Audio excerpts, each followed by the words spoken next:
Good afternoon. Welcome to the November 22nd meeting for the Rotary Club of Downtown Sioux Falls. If you would please stand and we'll speak the Pledge of Allegiance. I pledge allegiance to the flag of the United States of America and to the republic for which it stands, one nation, under God, indivisible, with liberty and justice for all. I'd ask that you remain standing while Daniel Hager comes forward to share an invocation.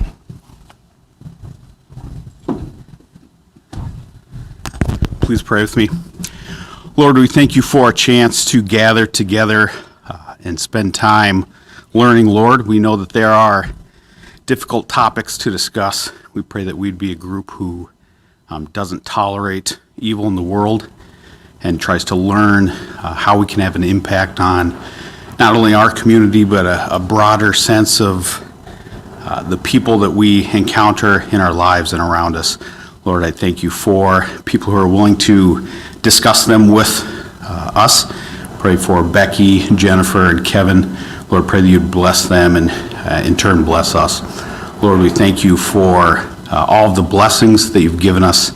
We pray that we would be people who share those with others and fight for those who need our help. Amen. All right, you may be seated. And whether this is your first time or you've been coming every Monday for the last few decades, we appreciate you taking time out of your Monday to be here with us. We do have some guests, and I want to recognize those guests. First, our junior Rotarians that are with us. We have David Jones from Jefferson, Alex Rather from Lincoln, and Emma Korn from Sioux Falls Christian. We'll hear from Emma here shortly. Please join me in welcoming our junior Rotarians.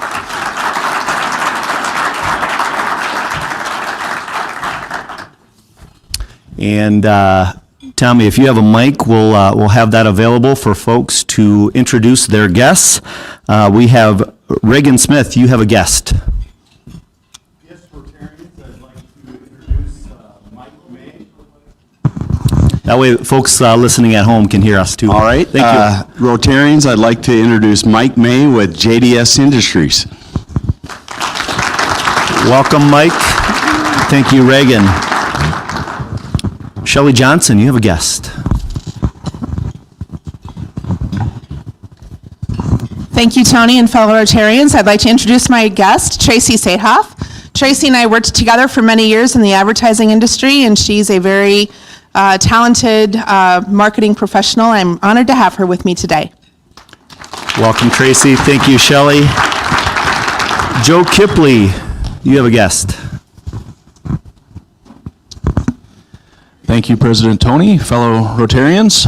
Happy to welcome Heather Powell today. She was a classmate of mine in Leadership Sioux Falls. So we go back about 2-3 years now and getting more engaged in the community. And now she currently serves the community as the Chief Experience Officer for Boys and Girls Club of the Sioux Empire. Welcome, Heather. Thank you, Joe. Bill Byrne, you have a guest. Thank you, President Tony and fellow Rotarians. This is Doug Sager. Doug just celebrated his first year living in Sioux Falls. He moved from Sonoma, California, and he's really glad to be here, aren't you? And Doug's within Realty Group, which is affiliated with Hague Realtors. Welcome, Doug.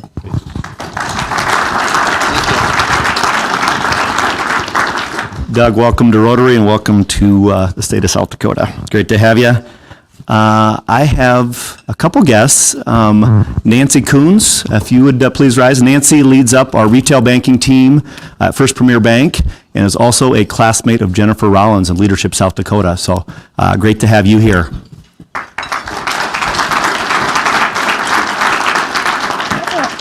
Also as a guest, and then Jim will let you go next. Monica Huther is here. Monica, thank you for being here with us today.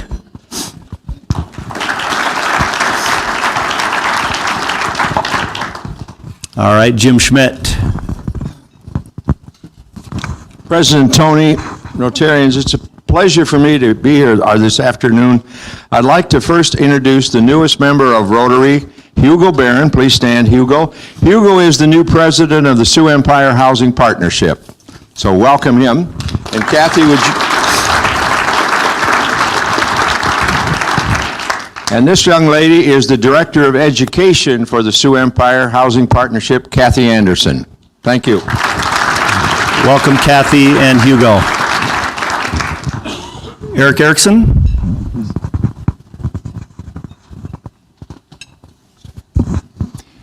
Thanks, President Tony. Fellow Rotarians, my guest today is Joel Fredrickson, Pastor Joel Fredrickson. He's the pastor at the Point is to Serve Church. He's also grandson to longtime Rotarian Roger Fredrickson. So please welcome Joel. Great to have you, Joel. Keith Bortner, you have a guest.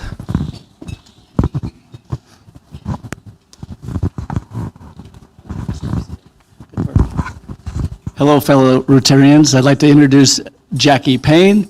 Jackie's a client partner at Franklin Covey. We've chased a lot of kids around baseball parks. Very involved in the community. Welcome, Jackie. Thank you. Thanks for being here, Jackie. Other guests we have, Dwayne Walk from Sioux Falls West. Thanks for being here, Dwayne. And then the parents of Emma Korn, so Michelle and Paul are here. Thank you for being here today. If you want to go ahead and rise.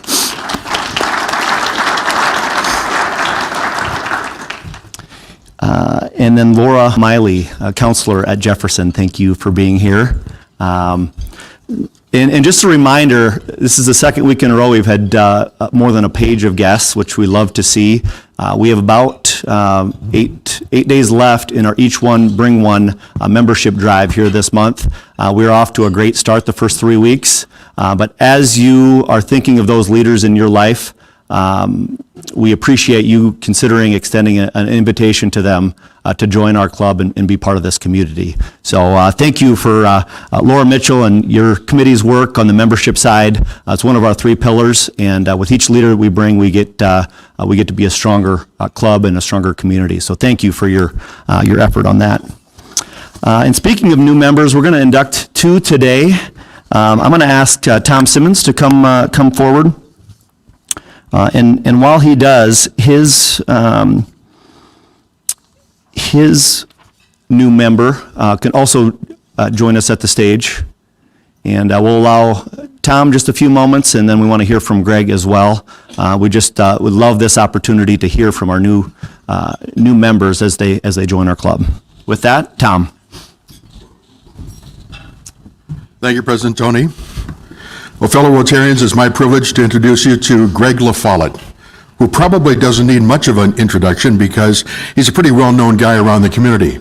Well-known in some circles, notorious in others, but nonetheless. He spent a lot of time here as a CPA, left his firm, and traveled out to Michigan to spend some interesting time with a publishing company. And during that time, he became world famous as a technology expert in the accounting world. He's back with us, however, and he's spending most of his time, I trust almost all of his time in Sioux Falls, correct? I'm here. He's here, all right. So without further ado, please welcome Greg Lafollette. Greg?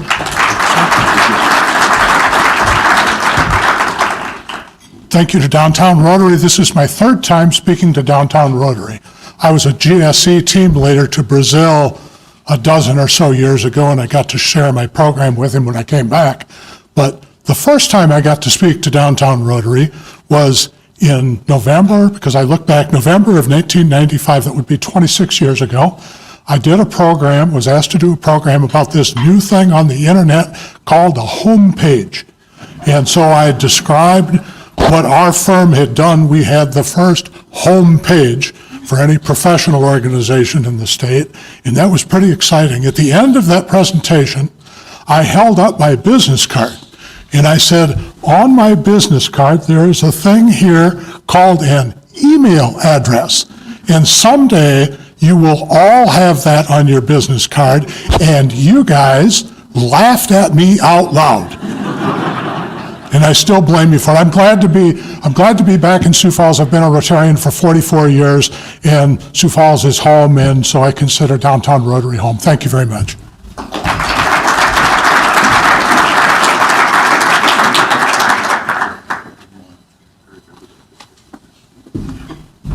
Greg, it's great to have you back in our community, a longtime Rotarian, and you know the four-way test well. Next, I'll ask Joel Sylvester and Brent Zomer to come forward. And while they do, one more item that I wanted to cover today. November is Rotary Foundation Month. You know we have three pillars here. It's our people, that's you. It's our programs, which we'll have here shortly. But then purpose, mentoring. And that's what we've really leaned into. That being said, Rotary International doesn't stop. And whether it's human trafficking or raising dollars to end polio or other major initiatives, they do important work. And I just want to share with you the impact that you can have. Many of you in here are Paul Harris Fellows, which means you've given at least $1,000 to the Rotary Foundation. And just encourage you to consider that as you're looking at year-end giving. For as little as 60 cents, a child can be protected from polio. $50 can provide clean water to help fight waterborne illness, and $500 can launch an anti-bullying campaign to create safe environment for children. I just encourage you, Rotary.org, as you're making year-end decisions, to consider what we're doing. 1.2 million members strong on an international basis. It's real powerful work, and the more you get to know about this organization, the prouder I believe you'll become. So with that, no further ado, I'll have Joel Sylvester come and share regarding his new inductee. My name is Joel Dykstra. And I only really bring that up because it's really important to me today to get this right, because Joel Sylvester is going to be moderating the program, and I don't want to get switched off there. Yeah, you just got it. So it's my pleasure today to introduce Brent Zomer as a new member of Downtown Rotary. And Brent is an entrepreneur and a business owner here in Sioux Falls. He works with Real Property Management Express, which is a company with which I'm very familiar as a client. And we've watched them grow over the last 5 or 6 years. And it's a very exciting company, and Brent is a very talented young business leader. And I'm looking forward to having you get to know him better. And I will let him do his introduction without further delay. Yeah, thanks, Joel. Thank you, President Tony. Yeah, like Joel said, Brent Zomer, I serve as partner and revenue officer at Real Property Management. Been there since early 2017. Prior to that, I'm a Northwest Iowa transplant, and so went to Dordt College in Sioux Center, where I studied elementary education and then got my master's degree in school leadership. So I spent some time teaching, doing some principal work, interim superintendent for a brief period. Got some experience with the whole education system as a whole. While doing that, was also owning and operating a roofing company for about 8 years, and when my back decided to tell me that was enough of that, I made the transition over to Real Property Management here in Sioux Falls. So it's been a phenomenal few years. I've gotten to know some of the faces definitely in this room.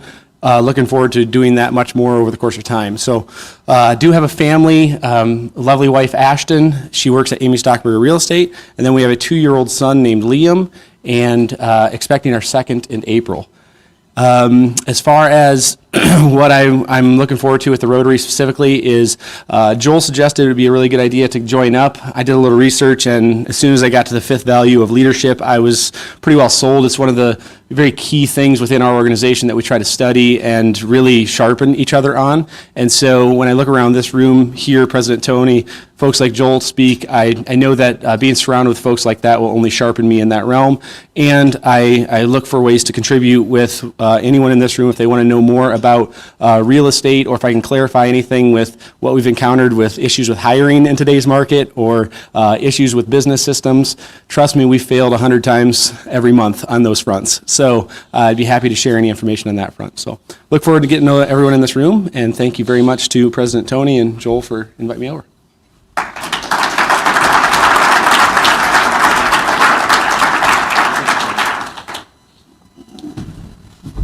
Welcome, Greg and Brent. Great to have you. While we take a photo, I'm going to ask Kayla Eacham to come forward and introduce our junior Rotarian.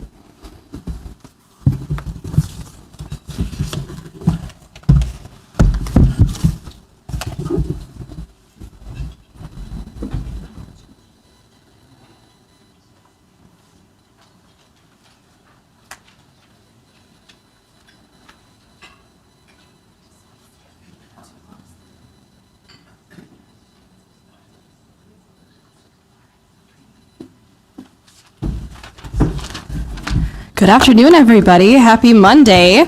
We are here with our final junior Rotarian to speak to us in November, and we're welcoming Emma Korn today from Sioux Falls Christian. Emma is involved in volleyball and track and works at the Sioux Falls Christian Extended Care.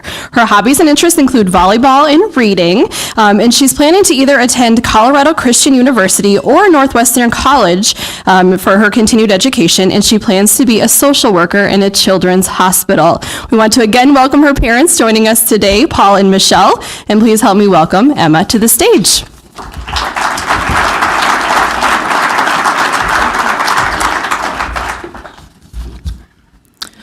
A couple weeks ago, my school held a spiritual emphasis week where they bring in a speaker to give various assemblies throughout the week.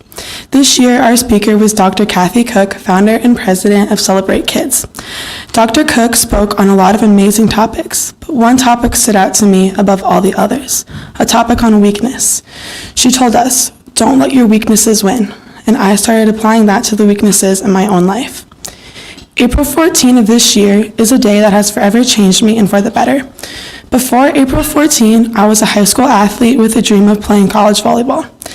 Today, I'm a high school student with a dream of proclaiming God's love to all I come across. On this day, I had an ACL reconstructive surgery on my left knee. I missed my junior track season and just recently finished my senior year of volleyball this past Saturday in Rapid City. After my surgery, my left leg was physically smaller than my right leg due to all my muscle loss. I was on crutches for 4 weeks and a fully locked leg brace for 3 months. I did physical therapy twice a week for 3 months and then moved to once a week for 4 months. I was told no many times by my physical therapist, athletic trainer, various doctors, parents, siblings, friends, and coaches. I had a weakness, a very strong one too, and I did not let that stop me. During track season, when I was really struggling, my volleyball coach shared a quote with me by Wesley Duewel that changed my perspective on this injury. It said, "God has chosen for you what you would choose for yourself if you could see the whole as God sees it."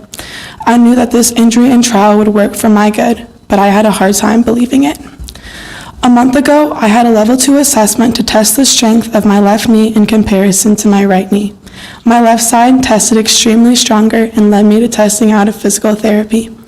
The next week, I had a 6-month post-surgery checkup with my surgeon. I had high hopes walking into his office. He said that it was too early to return to sport and that there was a greater risk of re-tearing my ACL. I was devastated because that is when I realized that it was all over. I told my coach the results and she asked me, "How would you feel about serving the last point of our games?" I immediately said yes. My first time on the court this year was our last home game of the season. I walked back to the serving line, heard the cheers from my teammates in the crowd, and told myself, don't cry, Emma, get the ball over the net." I served the ball over the net and it dropped. I served an ace. The amount of love and support I got that night was unreal. These last 7 months have been the toughest and longest of my life, but also the most rewarding. I get to watch my best friends succeed in the sport that we love, and I get to share my love of Christ with them at practice, at games, on the bus, and wherever. I had a weakness, but I turned that weakness into my strength.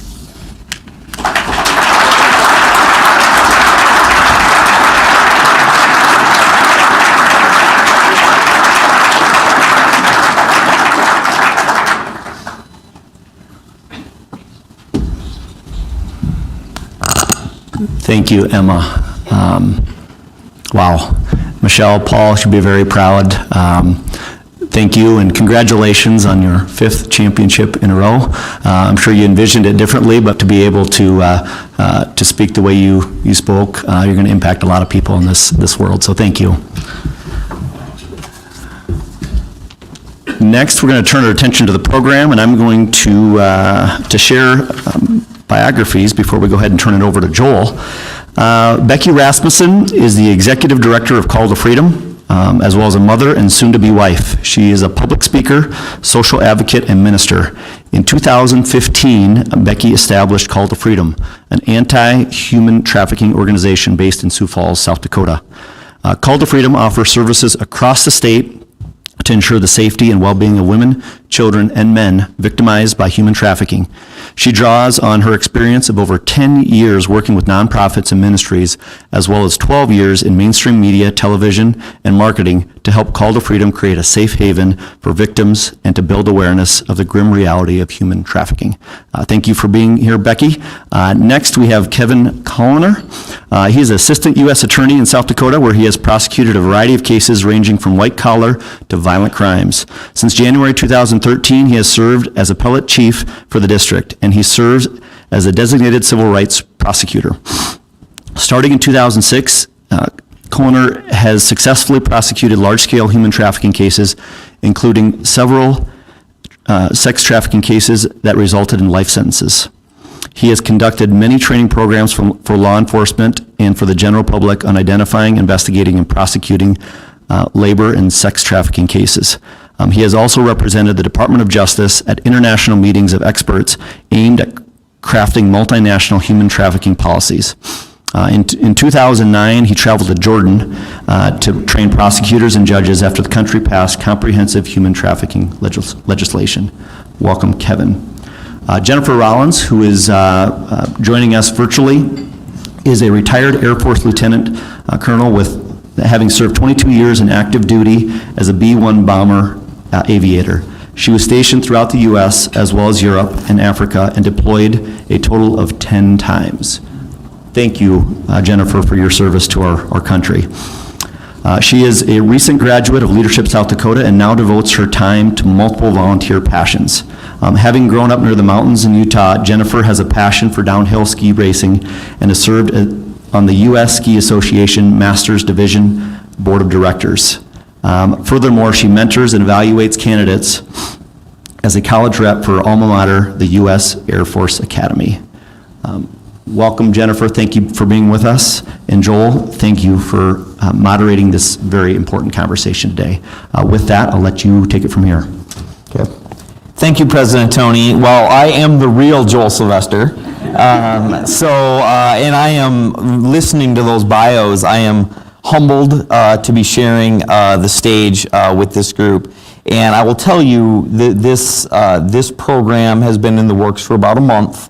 When I was at the District 5610 conference out in Deadwood, Jennifer had done a roundtable, which Becky was part of. So that's kind of where the conversation started, and it just seemed like the more people I talked to, the more important that this message kind of came out, get delivered to this group. And I'll tell you, I kept being kind of reminded of a story that I relate to, and it's an old one, but when Winston Churchill was walking the streets with his wife years ago, he stopped and talked to somebody, and his wife stopped and talked to somebody, and it happened to be somebody who was sweeping the street. As Winston watched her, he realized that they must know each other as they laughed and things like that. And as they continued on their way, he said, "Did you know that person that was sweeping the street?" And she said, "Oh yes, he was once in love with me and asked me to marry him." And Churchill, probably had to take the cigar out of his mouth to say, "Well, just think, you could have been married to a street sweep." And she said, "Well, no, honey, if I had married him, he would be the prime minister." And I think that, we are all a product of those that we come in contact with, for both better and worse. And as much as I think we believe, in the old, you can pull yourself up by the bootstraps, those around us are those that make us better or sometimes make us worse. And as I continued to get ready for this presentation, that kept really coming up, that sometimes there were situations that people were put into great situations because of those around them, and maybe put in situations that weren't so great because of those around them. And my goal with this presentation today is to share the stories of these three great people and put you guys all in a position to be better. So we're going to kind of break this into three different parts: knowing and understanding what human trafficking is and what it means to South Dakota, how we can respond and what response is in place today, how we can prevent and what prevention places or tools are in place today, and how we can help those victims become survivors and heal. So I'll start by kicking it off to Becky Rasmussen and just have you talk about the types of human trafficking concerns that are prevalent in South Dakota. Yeah, we have the honor to journey life with survivors as they walk through the doors of Call to Freedom. And let me tell you, in the last 6 years, I've learned a lot as we listen to their stories and their journey. Really what we've seen, and I know Kevin can talk about event trafficking, familial trafficking, which is really hard to identify. There's a stat, there's 1 to 3% of victims are ever identified. We go with the higher number just to have a solid stat. And in the familial trafficking, it's either trafficked by their mother, father, aunt, uncle. And some people are like, how does that happen? I think one of the things that we've seen is a lot of times family members that are single are targeted by perpetrators. And they see an opportunity with this family to exploit them for a variety of different reasons. And so we've seen an increase in that as well. And then we talk about transit trafficking. Online is probably since COVID, we've seen a big increase of online recruiting. It begins with social media, Facebook, Instagram. They'll friend you. They'll look at your profile. One of the things about trafficking is this is a business. So you're facilitating a business. So you have a demand person who is purchasing this individual for either sex or labor. That means that whatever that business or that demand person that's buying wants, that trafficker is going to recruit. So if it's a blue-eyed, blonde-haired girl who's Midwest, and there's different rings that do this, they will recruit a blue-eyed, blonde-haired girl. And so they'll go and scan people's Facebook pages. We've had where we've been working with SROs, school resource officers, where young kids have been being recruited online, and 3 guys from Kansas City will show up. They'll send them pictures. They begin that process. And so know what your kids are doing online and who they're connected with. Because as this is a business, that means that that trafficker is going to find whatever that business wants. And so it's facilitated in a lot of different ways based on that business facilitation as well. And then also what we talk about is some of that transit trafficking, what goes across state lines. It was just at Shared Hope in Washington, D.C., learning from 80 different survivors of what their trafficking looked like. And sometimes it's gang-related trafficking. Sometimes it's people they know really well. And sometimes it's people that they meet online. So I think if I was to get across to you that trafficking is a use of force, fraud, or coercion to exploit somebody for either sex or labor, if that demand person wants a certain type of victim, that trafficker is that person who facilitates that business. So those are the things that we're seeing, but as this gets, escalates and there's more money, the tactics change quite a bit. Okay. Okay, so kind of understanding, specifically how this, relates to South Dakota. As far as response goes, Kevin, I'll maybe have you start. What are some of the things that law enforcement and different organizations are doing to respond to that specific threat in South Dakota? Well, we in South Dakota, I don't know if my mic is on or not. Yep. In South Dakota, I've been very proud of our response. We've been kind of leaders around the nation in partnering with local, tribal, and federal law enforcement. We really work these cases as a kind of a task force in a group setting. A lot of these cases, especially the larger scale trafficking cases, take a real all hands on deck approach. They're often, long investigations that involve a number of victims. And so that has kind of been our approach in South Dakota, to get everyone involved. No real turf battles in terms of who, gets the credit at the end of the day for these cases. And as a result, we've prosecuted, dozens of these cases, whereas districts of our size elsewhere, are still in the single digits. Now, that's also to say maybe we have more of these cases in South Dakota. My thought is that this is a crime that happens virtually anywhere. So if you have more people out looking for them, you're going to find them. And I think that's what we've done really well here. Okay. Good. As Rotarians, and something that I really wanted to bring to this group is that we do have a unique opportunity. The Brookings Rotary has started a global grant and is going to, allow to help with a little bit of the no in the response. So Jennifer, could you maybe talk a little bit to what you and your group is doing and give us some information around what Rotary is doing? Sure. First of all, thank you for the invitation, and I'd like to give my leadership to the classmates and friends. And especially having this privilege to speak with you. And although I'm here from the perspective of Rotary, through the district staff position, we learned a ton from organizations too, which is called the Freedom.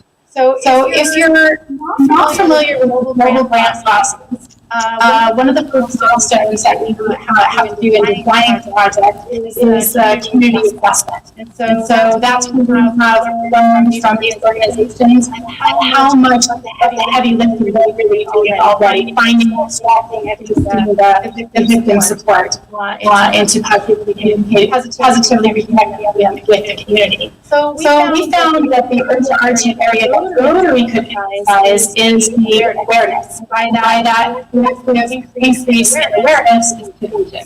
So back up a little and address what Joel is specifically is the Rotary Global Grant process. So if you have a question, since your president mentioned it was Foundation Month, so know that 50% of the money, 50% of the money that you contribute to the Rotary Foundation is returned to this district in 3 years. That money is to match district grants that clubs around the district apply for, also Polio Plus, and then also local grants. And the dollars raised by the district, as well as those international partner, which is required of Rotary grant, then presented back to the foundation and matched up to 80%.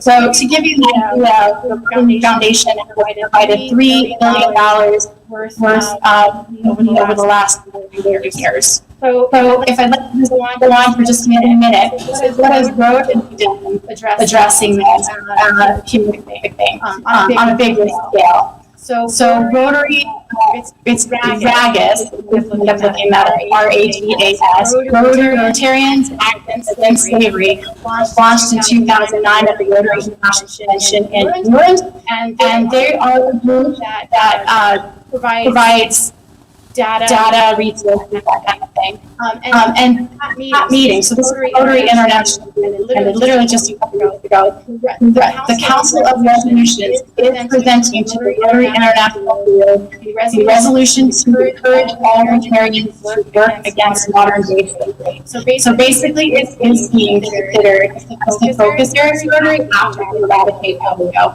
And at that same meeting, the U.S. Ambassador John Richmond, who works for the U.S. State Department on combating trafficking, he stated that also the trend that governments are shifting the burden of responsibility to the businesses, from the government to the businesses.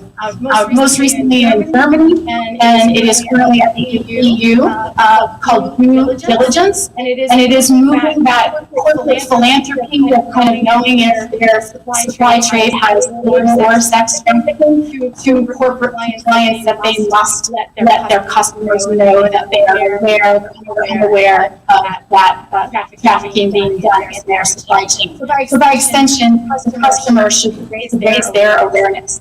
So I don't know if they may be able to speak to well, but in this recent meeting in South Dakota, there was a law that passed recently in Iowa that said if you're using any state money, children's sports team how they're traveling, they stay in a hotel, and that hotel must prove that they have an awareness of human trafficking. Minnesota, my understanding is the same law, and new employees have 30 days to get that type of training. So Just one more step, there are many causes around Rotary that are specifically focused in human trafficking. I pretty much follow one in Simmons. It's called Community Action Against Human Trafficking. And they've built rescue victims. Currently, they are working with a program to help women who are exiting the population. That is a huge ability to all the vulnerabilities that Becky just mentioned there. So there's other districts on the website, and there is other districts that create programs that address human trafficking. So there's a lot that's being done around Rotary. Good, thank you, Jennifer. Okay, so let's talk a little bit about prevention and the things that law enforcement and organizations are doing. You know, Kevin had talked about not being territorial, but really looking to serve it to prevent as much as possible. So Becky, maybe some things that are taking place that we should be aware of? Yeah, I would encourage, if you're a first responder, ongoing training of this topic is extremely important. And when I talk about a first responder, we have what we call navigators, community navigators on staff that go out and train within medical communities, schools, school resource officers, wherever there is a need for training of people that are coming in contact with victims. That's really key. A lot of times 88% of victims are coming through medical communities. That means as they're transporting them from one community to the next, guess where they're going to go? They're going to go to rural medical communities because you're probably not looking for those particular type of human trafficking dynamics. And so prevention's huge, and also education. I would say both. I think education is really key because 3% of victims are ever identified. A victim of trafficking, 9 out of 10 times is not going to go, hey, I'm a victim of trafficking. It's up to our people within the communities that are first responders to help them identify that they're in that situation. For a variety of different reasons, they trust the person that they are connected with. They trust that trafficker because they do a really good job of grooming and recruiting them and making them think that they made that choice to be in that situation. And so prevention is that next tool. I think for us, we're really passionate to make sure we get to as many victims as possible. Prevention, we have we have 7 individuals from the East River Human Trafficking Task Force that have been trained on 2 curriculums. One is Love 146, and then also Set Me Free, that goes into the schools. We're going into JDC, which is juvenile detention centers. We're going into addiction centers. We're going in and training youth that are vulnerable about what it looks like to be a potential trafficking victim. And so if we can prevent that with an evidence-based models and spend time, so our team goes out every other week into some of these and meet with these kids on a regular basis and teach them about healthy relationships. We also teach them about what does trafficking look like, social media, how can you get recruited on social media. So if we can prevent that, and now we're into the schools, we've just been traveling to rural school communities doing prevention in schools, and it never fails. When we go in and do some kind of education or prevention, victims begin to identify themselves, or kids are in vulnerable situations being recruited or actively potentially being recruited, and then they go, wow, that's me. Most of the families that we've been seeing lately that we've done intervention to, they have been good Christian families with kids that maybe have gone through a divorce or just something that could be potentially life-changing for them, not like drugs, not like addiction, but just life-changing. And in that vulnerability exists, and traffickers will prey upon those vulnerabilities. So prevention and also that education piece, if you're a first responder, could save somebody's life. Okay, great, thank you. Kevin or Jennifer, anything else along the prevention line that you think you'd like to talk through? Well, Becky touched on this a little bit. A lot of it is watching what your kids do on their devices. And, I have teenagers in my house. They're glued to the devices. I'm glued to the devices. It's hard to, control that and to watch for that and to learn about every iteration of new social media apps that come out. But that's imperative as parents, as grandparents, as family members, that we are watchful over those devices. And also, pay attention to what's going on in kids' lives. That may be a kid who comes in and out of your house. I've The teenagers in my house, I've always got a couple extra teenagers running around my house, right? And it's imperative to, be attentive to what's going on in those family situations. Are there at-risk kids? The most common scenario that we see in cases that we've prosecuted of who becomes a victim of human trafficking in, say, Sioux Falls, South Dakota, here's a story I've heard over and over again. I was 15, 16 years old. I got pregnant. I had a kid. Mom kicked me out of the house. There I was, couch surfing around Sioux Falls. Why? Because if you're a teenager with a child of your own, there's not any real shelter options for you. I felt like if I went to ask for help, they'd take away my kid. Probably true, right? If you go asking for assistance and you're couch surfing with an infant. Then I met this guy at a party, and he convinced me that he'd supply me with money or with drugs or with some sort of protection if I started helping him out with his operation. At first, it was just answering phone calls, lining up other girls for dates at hotels. The next thing you know, there was a night when a girl couldn't do a date, and there I was. That's a story I've heard probably at least a dozen times from different girls. And, as someone who grew up in South Dakota, who's a member of this community, and what I've learned as a prosecutor in these cases is there are children in our community that are desperately alone and that are, out doing the best they can. And there are these predators out there that, are looking for those kids who fall through the safety nets. One of the cases we prosecuted years ago, one of the primary victims was a 14-year-old girl. She just turned 14. Her family situation was that she had lived in a house with her mom and her dad and her older brother. And Dad's issue was that he'd get drunk and he'd get DUIs and he'd be in and out of jail here and there. Other than that, she had a pretty normal childhood. But then Dad got into a bar fight. He got sent to the hospital, was there long term. She started skipping school. What's the punishment for truancy violations? They expel you from school, right? So there she is. And, that's a common story. So it's be attentive to those sorts of situations. Good, thank you. So knowing, what types of human trafficking exist, understanding the response, whether it's through Rotary or nonprofits or law enforcement, understanding, the things that can be done throughout the community to prevent. But ultimately, I think one step that we want to talk about as well is healing. That as things like this happen, what are some of the things, resources, ways available to help, take people out of that situation and then drive them, to healing? A big key is collaboration. We collaborate with a lot of different partners at Call to Freedom, from domestic violence shelters to medical communities to trauma counselors that we have in a network for those that we serve. And we have men, we have youth, we have women, we have young girls that are walking through the door. So it's really hard to meet one need and one particular type of healing. But I think the key to that is consistency and support. Victims of human trafficking look very different. We have 21 staff now. We started with all volunteers, and fast forward to today with 21 staff providing services. And I think one of the things that I have learned from survivors is I don't want to keep telling my story. I imagine having to retell your story to a new service provider every single time, and how re-victimizing that can be to a person.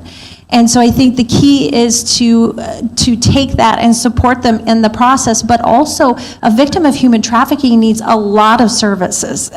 When they walk through the doors, their identification, majority of the times they don't have access to identification, they don't have access to housing, they don't have access to clothes. I've picked girls up that are wearing their traffickers' clothes.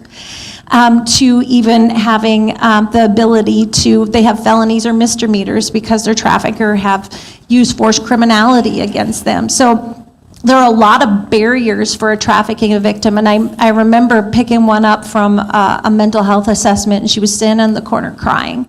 She She goes, I might as well go back to the life. This is too hard. And I said to her, I'm sorry that we're not, and not that mental health are bad, don't get me wrong. It's just, sometimes it's hard if you don't understand the trauma of trafficking. And so that's where that education piece is so important, with collaboration with partners, to better understand that not one victimization is the same, not one trauma looks the same. There are underlying dynamics of trauma. But the more we can come around survivors and support them and not have them retell their story, the more successful. And so what do I mean by that? I mean, we make sure they have housing. We make sure that their safety and basic needs are met as soon as they walk through the doors of Call to Freedom. 9 out of 10 times, we don't even know their story until a year later. We're just journeying life with them. And sometimes trauma, they can't remember a lot of those layers of trauma because the body suppresses that, the mind suppresses that so that they survive. And so in that process, then you go to identification card, to housing. You're not even thinking about employment, probably until a good 6 months to a year. Some don't ever go back full time because of the trauma. And so healing is a process, and it looks really different for every survivor that walks through the door. And some may be with us for 3 months, and we've had some that have been with us since the conception of Call to Freedom, and probably will be with us for years to come. And some will live with us for many years, and some will, we help them transition to be more self-sufficient. So I can't tell you that healing looks one way, but a supported survivor can be, make sure. And I want to say to this young girl, thank you for your story of fear, because one of the key things that survivors have to overcome is fear. A fear of life of failure, a fear of failure at jobs, failure at life in general, but also failure and fear of their trafficker and getting out of those situations. So thank you for sharing. That was a perfect lead in. But I want to say this, we as a community, from trauma counselors to educators, you are the answer. And you may not think that you are. And what I've had survivors, when they see a billboard, they go, oh my gosh, they do believe us. And so as a community comes together and allows a safe place for victims to disclose, more victims will come forward. Okay, great. Resources and action items. So I know you brought some items. If you want to talk through a little bit what people have at their table, and what are some of the resources available, and immediate things that maybe haven't been discussed. Becky, if you want to start. Sure. At your table, these are from the Blue Campaign, Department of Homeland Security. They're just warning signs. So some of the things that we don't have a lot of time to talk about, what do those signs look like? These are all in those cards. Reporting wise, we have materials also for posters that you can put in. You may have seen these throughout communities across the state. We have ambassadors that put those together. The line, if you have a community member who you think a weird scenario, maybe it's your neighbor and you're seeing a lot of cars come and go, you might see some just weird activity. Here in Sioux Falls, Crime Stoppers is the best way to report, but across the state, Department of Homeland Security, which is also on that card as well, is a great way to report. And if it's emergency, 911. And then these are just other materials too that you can take into, we have these in rest stops across the community, and survivors will read these questions, or victims will read these questions and not even realize that they're in a potential trafficking situation. So we actually created these based on a training we did with the medical community. And they said that most of the time survivors do not, or victims do not disclose to them because of fear, for a variety of different reasons. So they suggested, why don't you make pull tabs so that these are in the bathrooms, and that they can take that number and they can disclose when they do have a safe opportunity. Now, when I talk about safety, it means that a lot of times traffic victims don't go, hey, I'm a trafficking victim, because they might have influences behind the scene. They may have their children, they may have just some type of threat over them that they are not safe to disclose at that time of that initial interaction. But if they have that information after the fact, then they can be able to reach out when they feel safe and able to do that. Okay, great. Kevin, what else do we need to know? What else can we do? Well, I mean, Becky really covered a lot of the contacts and the numbers. Local PD, they're trained to look for and identify these cases, so certainly, if you see something odd, call the local authorities. FBI Homeland Security on the federal side. They have dedicated agents trained to deal with these cases. My message is always, if you see something strange, report it. We'll sort through it and see whether we can make a case out of it. Of course, not all reports result in prosecutions, but we're happy to have people over-report rather than under-report things. Years ago, my journey in prosecuting human trafficking cases started back in 2006 when I prosecuted a case in Olacoma, South Dakota, involving a bunch of folks from the Philippines who were enslaved at a hotel there right off the interstate. And so I see some of you nodding. It was a weird case, and so it made some kind of memorable press in the sense that it was just this oddity.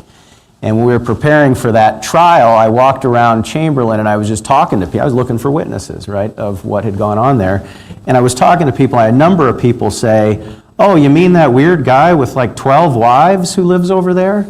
And, you know, that's an example of the sort of thing that had been going on for a while in that community. People thought it was odd, but no one had really said anything.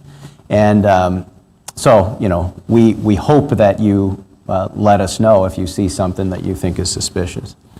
When we prosecuted Brandon Thompson years ago, which is a large-scale sex trafficking case involving a number of juvenile victims, a very violent sex trafficker who got life without parole in federal prison at the end of it, that case began in large part because there was a woman who was parked outside of his house down in T, and a squad car pulled up behind her and said, "You know, what are you doing?" And she told the officer, "Well, the guy who lives in this house is running a sex ring involving a bunch of teenage girls." And of course, the officer thought, "I should arrest this lady. She sounds crazy," right? And then when we started looking into it, and we got a couple agents, you know, we got to follow down these leads.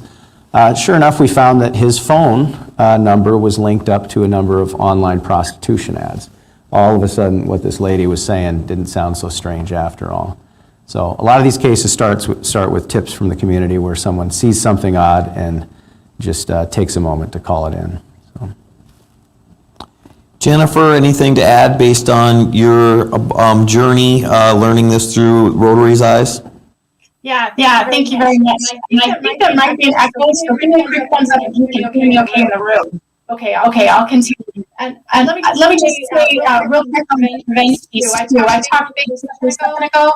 Rotary District 10 is fairly new to the fight as the human trafficking. The project that is developed is rooted in leveraging the business connection of Rotarians to increase that awareness of trafficking with a specific emphasis preventing average childhood experiences that are all the filters to the vulnerability that traffickers exploit. So as that develops, your club hears more about it, I'm willing to invite and offer your time to But as for your takeaway today, specifically for some businesses, I invite you to research adopting an human trafficking policy. There are organizations that help you and guide you through that, and then being a member of that, you're connected with all other businesses, and then resources and daily updates and regular newsletters for people. Business ending Best is one, Alliance for Restoration and Justice, known as Justice is another one, for example. I invite your business to invite Call to Freedom, other great organizations to give their entire presentation to learn more about it and about what human trafficking and how to prevent it.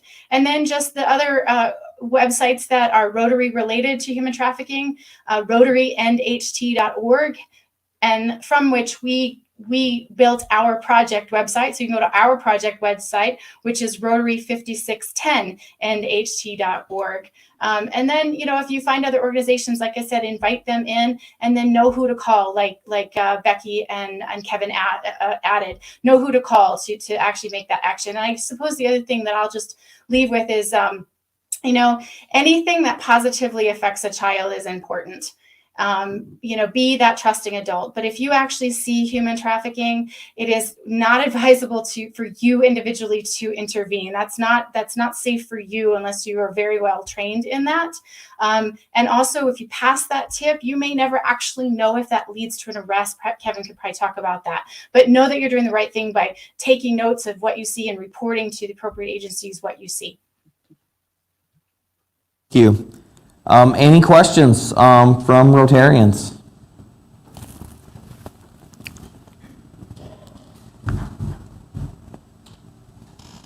I think I first heard about the Call to Freedom about a year or so ago when I was shopping for some Christmas gifts and stopped in a little store up the street called Simply Perfect.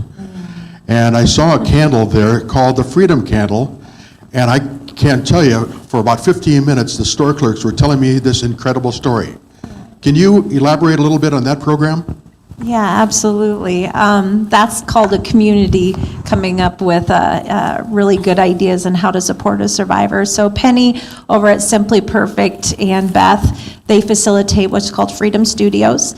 And so it was founded about 2 years ago, and it was a woman in the community who saw a need and wanted to be a part of the solution. And so Penny went out and had conversations with me, but went out and bought this equipment to start a Freedom Studio. And basically, their heart behind Freedom Studio was to collaborate with Call to Freedom, so our survivors work within that program, and is to create candles, bath bombs, lotions, soaps, and it's a specific scent called Freedom Line, and there's another line that they also have that's part of the Freedom Studios, and they're all made by survivors. And so, as you know, you start out small with something and it grows, and we're kind of in those small stages, but we had a survivor, and here's an example of this, who came in, shared her story at our breakfast. She was the first employee, full-time employee. She started at 10 hours a week. And what we did is we worked with Freedom Studios to go in and assess. She couldn't work more than 10 hours a week because of her trauma. And physically and emotionally, she was not able to start a full-time job. And so because of Freedom Studios, we were able to start at 10 hours a week, and we went in and adjusted the level of the table. We adjusted the chair. We put her on a mat so she could actually stand, and it didn't hurt her knees or her back, where she became disabled to not be able to work at all. And through that process, this young girl went from 10 hours a week to now 32 hours a week. She's a shift supervisor, and we just added actually a male to the staff over there as well, that's now part-time, and he's working his way up. And this has been such a gift, because I think a lot of people think, why can't a person come out of those situations and go right to work and go back into society? And it doesn't work that way. And because it's Simply Perfect, we're able to create this really cool employment program that individuals can come in and they meet them where they're at. They say, if it's only 10 hours a week, that's okay. We'll work with you, and we'll get you physically stronger to 32 hours a week. And our hope is to be able to have lots more than just 2 to 3 individuals there, that hopefully will have 10, 15, 20 survivors, and it's all survivor-led and survivor development products through Freedom Studios. So Penny's an awesome lady. I'm so grateful for community people like yourself and Rotary, but also people that bring solutions to the table to help support survivors. Good question, Tom. Other questions?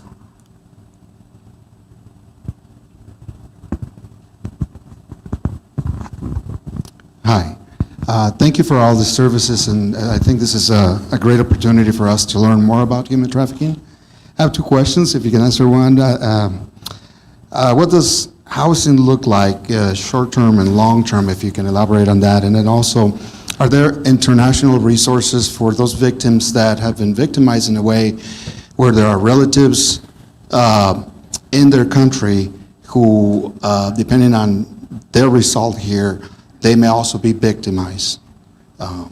Those are 2 questions. Do you want me to answer the house? Well, yeah, I can speak to the second part of that. I mean, I have been involved in cases. The case I mentioned before, the one in Oklahoma, had an international element. These folks have been brought over on visas. And certainly, we have the ability to work with the State Department and work through different embassies and consulates to deal with, international law enforcement organizations where appropriate. So that's certainly a part of, the federal enforcement is to deal with the root cause. Sometimes it's family, or there's corrupt agencies in other countries that are bringing people over. So we've gone after them to help them get prosecuted as well.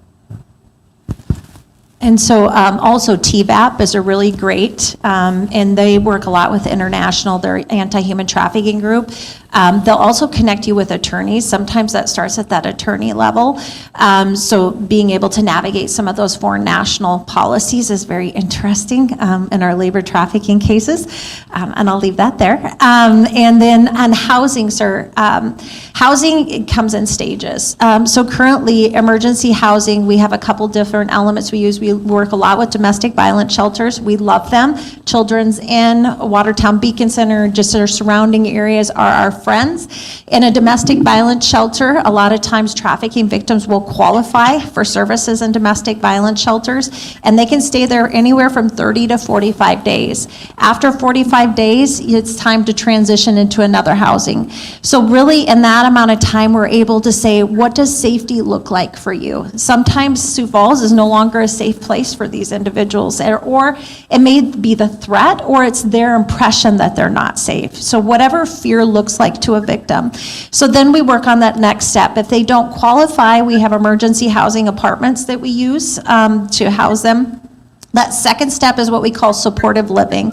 And so we either, our Marissa's Housing Project is a supportive living, and we're actually expanding that March 2022, and Cindy Peterson's here. Hi, Cindy.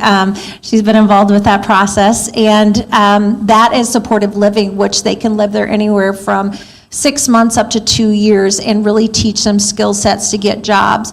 And then after that, we look at long-term, what we call transitional housing, and we have funding for every single part of that journey. Because what we don't want to happen is we want them to become self-sufficient, but self-sufficiency for a victim of trauma looks really different. So it isn't sometimes after 2 years that they have ability to work full-time and have children and be able to do that successfully. So we will support them financially through federal grants that we have throughout that entire process. And Marissa's Housing Project is something that the community here in Sioux Falls has come together with and has supported to make that a reality. And so if you were a part of that, thank you very much, because a lot of moms and their children are very thankful for that. And a lot of the survivors we work with don't have their children because they were lost in the system for a variety of different reasons. And they want to be reunified with their kids, and this community has answered that call. And we have the ability now to house victims with their children to teach them parenting skills as well. Joel? I was just going to mention one quick thing. The gentleman asked about what does it look like short-term and long-term. And I just like to say that I constantly hear how human trafficking is where domestic violence was 20 years ago. So 1981 was the first time that laws addressed domestic violence specifically. And for human trafficking, it was the Trafficking Victims Protection Act of 2000. Well, there's your 20 years. So it's going to take some time to move the needle for human trafficking, and it's not going to be a specific statistic that we're following. There's a lot of other residual type of statistics that we're following to know that. But I would say long term, it is you're here today. Be a voice, take action of the things that we all talked about today. That's what it takes. It's going to take that all of us collectively to raise our awareness to ultimately prevent it. Okay, well, please join me in thanking Jennifer, Kevin, and Becky for their time today. Thank you.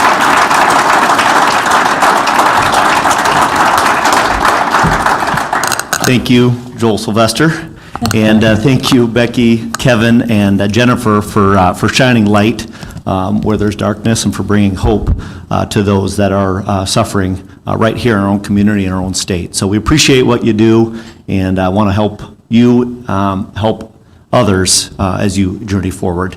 As we look towards next week, we have Dr. Brian Maher and our own Tony Van Huysen here for a conversation on the South Dakota Board of Regents, update on what's happening there across our state. We invite you to be back with us a week from today. Look forward to that conversation. With that, Rotary is adjourned. Have a great week.